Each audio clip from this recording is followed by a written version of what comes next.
Howdy, hi, hello, and welcome on back in to another session of Cooking with Rambo. This week we are making some Irish potatoes, or candied potatoes as some people may know them, and conveniently this video is going to be getting posted on St. Patrick's Day, so happy St. Patrick's Day everybody. So in order to make some Irish potatoes, there's a couple basic ingredients you're going to need, and a lot of people don't realize how easy it is to make these, and they pay the $6 for 6 of them at the store. Make them yourself, guys. This single batch will make you like 60 Irish potatoes. So you're going to need confectioner sugar, softened cream cheese, butter, which I was out of butter, so I ended up using shortening instead. It's the same thing as butter, just it's more organic and natural. It's a little bit fatter in taste if you ask my dad, and it's a 1-to-1 ratio, so I used shortening instead. You're also going to need vanilla extract, and then hopefully in a second here, I will add one of the most key ingredients ever, coconut. You're going to need flaked coconut, so if you're allergic to coconut, then you unfortunately can't enjoy candied potatoes. Here we go, see, coconut. I love me some coconut flakes. And then of course you're going to need the cinnamon that you wrap them in, but I didn't pull that out here, so let's just go ahead and add that to the list, that you need some cinnamon to roll them in afterwards. I do know that my parents actually prefer when I roll it in cinnamon sugar instead of just straight cinnamon, but the ones that you buy in the store are just straight cinnamon. Now, I'm also planning on doubling up the recipe because I wanted to take these to work to hand out to people. So I am just double checking, because it's been a couple years since I've made Irish potatoes. I'm double checking here to make sure that this bag is 4 cups of flaked coconut. So it's me measuring out 2 cups here. If you're doing a single batch, use those measurements that I put on the screen. I am doubling everything up. So because I'm making a batch of approximately 120 or so Irish potatoes, I'm going to end up using that entire bag of coconut, which comes out to approximately 4 cups. I'm also going to end up using an entire package of cream cheese. I know I have a 2-pack in front of me. I'm only using one of the packs. 1 pack is 8 ounces. If you're making a single batch, you only need half of the pack of cream cheese. I'm also going to end up using that entire bag of confectioner sugar. If you're only making a single batch, you'll only use half of that bag of confectioner sugar. But we're gonna get right on into mixing this here. I'm just gonna separate the cream cheese real quick. I'm gonna struggle with it for a second because God knows everyone struggles with these packagings. And then I'm gonna grab a mixing bowl and we're gonna start mixing some of these ingredients together. It is a lot easier if you use softened ingredients. So if you have the time, pull these out the night before or the morning of when you're planning on making them, and let these materials soften so that they're easier to manipulate. If you don't have the time to do that, you can also throw them into the microwave for like 15 seconds, if that. Don't overdo it though, because you'll start to burn them and cook it, and that's not what you want. Irish potatoes don't actually need to be cooked. But so I've got my big old mixing bowl here. We're gonna go ahead and plop the cream cheese down in here first. And when I made these at my parents' place, I did actually have a really nice heavy-duty fork that I would use to make Irish potatoes. I don't have that here at my apartment, so I contemplated using my mixer for a little bit, and then I realized that that's just not a good idea. It's gonna be too hard on the mixer. So I used one of my forks for a little while and then realized that it was just gonna be a lot easier to just go right on in with my hands. Don't be afraid to get a little bit dirty when you guys are making things, okay? If you wash your hands beforehand, there's absolutely no reason why you can't use your hands to make the dish. So I'm going to try and squish the cream cheese a little bit, but I'm also going to be adding in the shortening. In your case, you can add the butter. I believe I said it's 1/4 cup for you guys. For me, it's 1/2 cup, so it's a couple of ounces. I'm just gonna cut the shortening right here, and I'm gonna throw it on in. All of these recipes can be found very easily online. They all differentiate ever so slightly. I know one of the recipes my brother tried making, it asked for a different type of extract. I don't know why. I'm not in charge of that, man. So if you need the recipe or you want to look and see if there's a different way of doing it, you can totally just Google search it.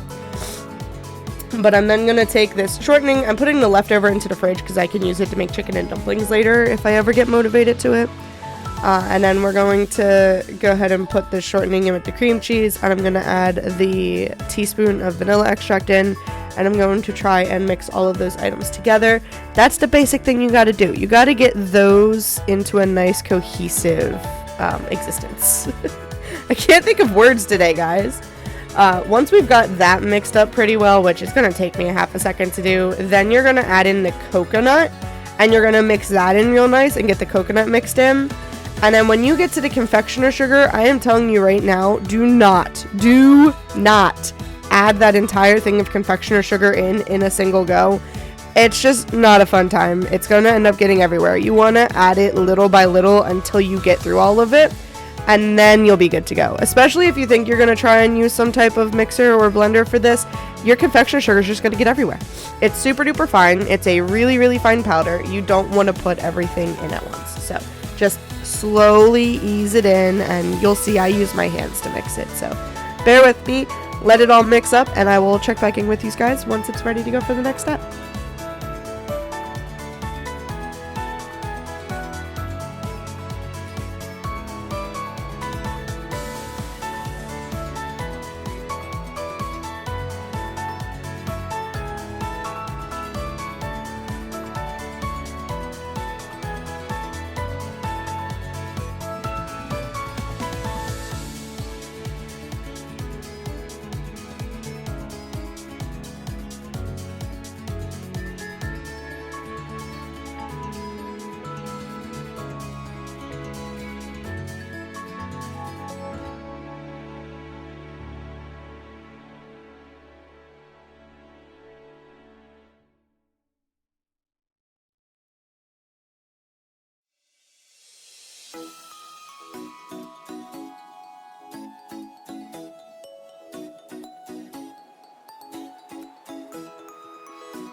By this point, we're just about done mixing it together. I did realize, or I didn't notice, I guess I should say, that it wasn't as greasy as it normally is when I make it at home. I'm not 100% sure why that is. It could be because I use the shortening instead of the butter, but you would think if shortening's greasier than butter, then it would be greasier on my hands. Normally, this is sticking to my hands, and I have to stick it in the fridge to chill before we move on to the next step. But this time around, it actually stayed pretty well solid and not super sticky. So I just jumped right into the next step after I finished kneading this. But this is definitely an arm workout, guys. Trying to knead all of this sugar into it is a workout. I can tell you that much. So you're just going to have to skip arm day and knead some Irish potatoes instead.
Alright, now that our mound is ready to go, I'm just going into my cabinet and grabbing some cinnamon real quick to put into a bowl.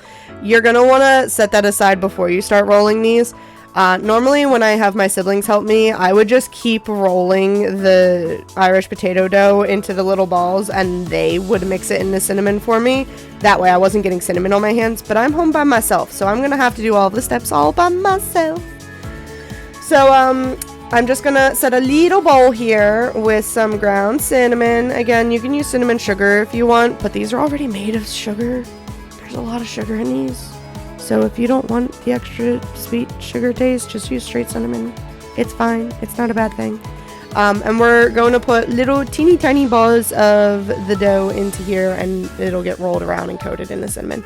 So I originally closed the container and realized I was probably going to end up needing more, so I opened the container back up and just stuck it off to the side.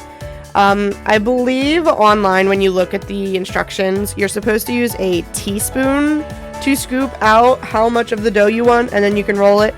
If you like more sweetness and less cinnamon of a ratio, you can make them bigger Irish potatoes, or if you like more cinnamon and less sweetness, you can make them smaller Irish potatoes. It's all really up to preference on how you want to do this. Just play around with it, see what you like. I started out by doing that teaspoon method and then realized that these were a lot bigger than I personally like. So I ended up just skipping the teaspoon and using my fingers to divvy it up to whatever looked right to me. And you'll see that my sizing goes back and forth between being a little bit bigger, being a little bit smaller, who knows. The point is just to grab a little bit of it, roll it so that it's into a ball shape, and then I usually stick to 3 or 4 in the bowl at a time. That way they don't all stick to each other. And then you wiggle it around in the bowl, or wiggle in the bowl. And then once they're completely coated in that cinnamon, I'm just sticking them off to the side on a cookie sheet. You can stick them on a plate, you can stick them in goodie bags, do you. I usually like to leave mine out to air dry so that the cinnamon gets soaked up into the Irish potato dough. But again, personal preference. Everything you're eating is personal preference, okay guys? You know what you like best. Don't take my word as like 100% what you have to do. Eating things is your preference. Now, if you're cooking certain things, please make sure that you're cooking them to the proper temperature so you're not getting sick. But that's a different story, okay? That's a different story. But you're just gonna keep doing this until you've gone through the entire dough. So it's gonna take a little while. I'll catch you guys at the end.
Now, I fully regret rolling this last little ball. There was not nearly enough of the material left in the bowl to try and make this. It was absolutely disgusting when I ate that little thing later. But that's because there was like no sugar to it. It was really just coconut at that point. But these are the last 6 of the Irish potatoes I'm going to make for the year, guys. I only do this once a year. I don't make it in the middle of the year. Irish potatoes are a one and done situation, okay? But I'll show you guys my finished cookie sheet here. You can see how there's kind of like a color gradient between the ones that were made first and the ones that were made last. And you can see how the cinnamon's kind of soaking in all of that wonderful goodness. Like I said, I usually leave these out to sit in the air for like a good 12 to 24 hours before I package them and start eating them. But you can totally just eat them now. There's nothing wrong with it. You can just num num num, eat it up. But I hope you guys enjoyed, and again, happy St. Patrick's Day. I'll catch you guys on the flip side. Bye!